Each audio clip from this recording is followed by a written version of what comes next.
ಅವರು ಅಲ್ಲ ಯಾಕೆ ಇಷ್ಟು ಲೇಟಾಗಿ ಬಂದಿದ್ದಾರೆ, ಕಾರ್ಯಕರ್ತರೆಲ್ಲ ಬಂದು ಕಾದು ಎಲ್ಲರೂ ಲೇಟ್ ಆಯ್ತು ಅಂದ್ಬಿಟ್ಟು ಎಲ್ಲ ಹೊರಟೋಗಿದ್ದಾರೆ.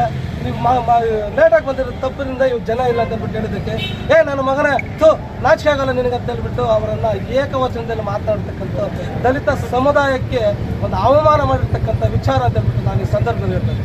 ಯಾಕಂದರೆ ಹಿರಿಯರು ಅವ್ರು ಹಿರಿಯಾಗಿ ನಡಿಬೇಕು, ಅವ್ರ ಗುರುಗಳು ಅವ್ರಿಗೆ ನಾವು ಸೇವೆ ಮಾಡ್ತೀವಿ, ಅವ್ರಿಗೆ ಸೇವೆ ಮಾಡಿದ್ರೆ ನಮಗೆ ಮುಕ್ತಿ ಸಿಗುತ್ತೆ. ಗುರುವಿಲ್ಲದ ವಿದ್ಯೆ ಲಗಾಮಿಲ್ಲದ ಕುದುರೆಗೆ ಸಮ ಅಂತ ಹೇಳ್ತಾರೆ. ನಾವೆಲ್ಲರೂ ಗುರುವಿದ್ಯೆ ಕಲ್ತಿರ್ತಕ್ಕಂಥ, ಗುರುವಿಲ್ಲದೆ ನಾವ್ಯಾರು ವಿದ್ಯೆ ಕಲಿತಿಲ್ಲ. ಗುರುವಿದ್ಯೆ ಕಲ್ತಿರ್ತಕ್ಕಂಥವ್ರು ನಾವು. ನಮ್ಮ ನಡೆ ಮತ್ತು ನುಡಿಗಳು, ನಮ್ಮ ಹೋರಾಟಗಳು ಒಳ್ಳೆ ರೀತಿಯಲ್ಲೇ ಇರುತ್ತೆ. ಸಂಬಂಧಿಸವಾದಂಥ ಕಾರ್ಯಕ್ರಮಗಳಲ್ಲಿ ಭಾಗವಹಿಸ್ತೀವಿ ಎಂದಾಗ ನಾವು ಅಸಂಬಂಧಿಸವಾದಂಥ ಕಾರ್ಯಕ್ರಮಗಳಲ್ಲಿ ಭಾಗವಹಿಸಲ್ಲ.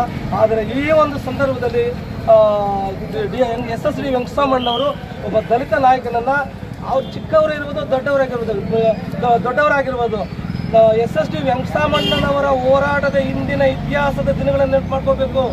ಅವರು ಈಗೇನು ಹೋರಾಟಗಾರಲ್ಲ, ಅವರು ಈ ವಯಸ್ಸಿನಿಂದ ಹೋರಾಟ ಮಾಡಿ ಬಂದಿರ್ತಕ್ಕಂಥದ್ದು. ಇವ್ರಿಗೂ ಅದೇ ವಯಸ್ಸು ಬರುತ್ತೆ, ಆ ವಯಸ್ಸಲ್ಲಿ ನೀವು ಹೋರಾಟ ಮಾಡೋಕ್ಕಾಗಲ್ಲ. ಆದ್ರೂ ವೆಂಕಟರಾಮಣ್ಣನವರು ಈ ರೀತಿಯಾಗಿ ಮಾತನಾಡ್ತಕ್ಕಂಥದ್ದನ್ನು ಕರ್ನಾಟಕ ರಿಪಬ್ಲಿಕನ್ ಸಂಘಟನೆ ಮತ್ತು ಎಲ್ಲ ಬಂಗಾರಪೇಟೆ ಮತ್ತು ಕೋಲಾರ ಜಿಲ್ಲೆಯ ದಲಿತ ಸಂಘಟನೆಗಳು ನಾವು ಅವರನ್ನು ದಯವಿಟ್ಟು ಖಂಡಿಸ್ತಾ ಇಲ್ಲ. ಅವರು ತಿದ್ದಿ ನಡೆಯುವಂಥದ್ದು ಉತ್ತಮ ಅಂತ ಹೇಳ್ಬಿಟ್ಟು ನಾವು ನಾಯಕರಿಗೆ ನಾವು ಈ ಸಂದರ್ಭದಲ್ಲಿ ಮಾಧ್ಯಮದ ಮೂಲಕ ಹೇಳಲಿಕ್ಕೆ ಇಷ್ಟಪಡ್ತೇವೆ.